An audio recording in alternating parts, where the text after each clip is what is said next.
మూసీ పరివాహక ప్రాంతాల్లో BRS MLA పర్యటిస్తూ బాధితులకు అండగా నిలబడుతున్నారు. నిన్న మాజీ మంత్రి హరీష్ రావు మూసీ పరివాహక ప్రాంతాలను అక్కడున్న బాధితులను కూడా కలిసి ధైర్యం చెప్పారు.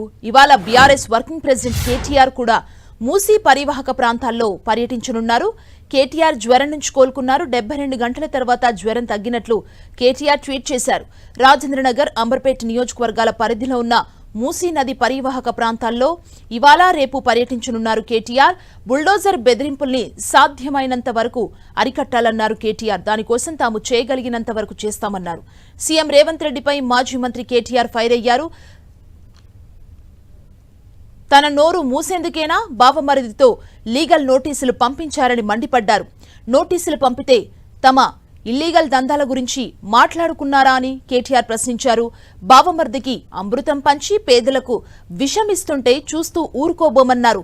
సీఎం తన బావమర్ది కంపెనీకి 1,137 కోట్ల రూపాయల టెండర్ కట్టబెట్టారన్నారు. అవినీతి నిరోధక చట్టంలోని సెక్షన్ 7, 11, 13ని సీఎం ఉల్లంఘించారన్నారు. సోద కంపెనీ 2 ఏళ్లుగా 2 కోట్లు మాత్రమే లాభమార్జించిన చిన్న సంస్థ అన్న కేటీఆర్ ఢిల్లీలో ఉన్న బీజేపీ దోస్తులు కూడా రేవంత్ను కాపాడడం కష్టమేనన్నారు. మన దేశంలో న్యాయ వ్యవస్థ బలంగా నిజాయితీగా ఉందన్న కేటీఆర్ ఆదర్శ్ కుంభకోణంలో అశోక్ చవాన్ లాగా రేవంత్ దొరికిపోయారన్నారు. ఎప్పటికైనా సీఎం రేవంత్ రాజీనామా తప్పదని కేటీఆర్ జోస్యం చెప్పారు.